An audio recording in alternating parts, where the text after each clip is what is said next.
Alam mo ba kung bakit sinasabi ni Kagura ang linyang, There are hundreds of monsters living in my umbrella. ang Seimei umbrella ni Kagura ay nagmula sa kanyang pamilya at sa kanilang dakilang ninuno na si Seimei. Seimei left us the umbrella. What should I leave behind? Si Seimei ay isang kilalang Onmyoji master na may mataas na kapangyarihan sa mga yin-yang arts at mga espiritual na kakayahan.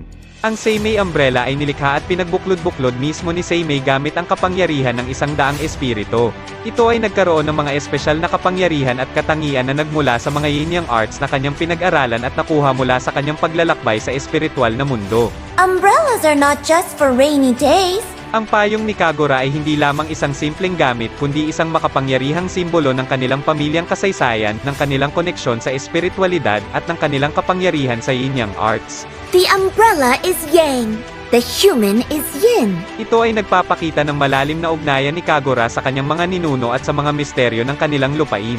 Umbrella, show us what you've got.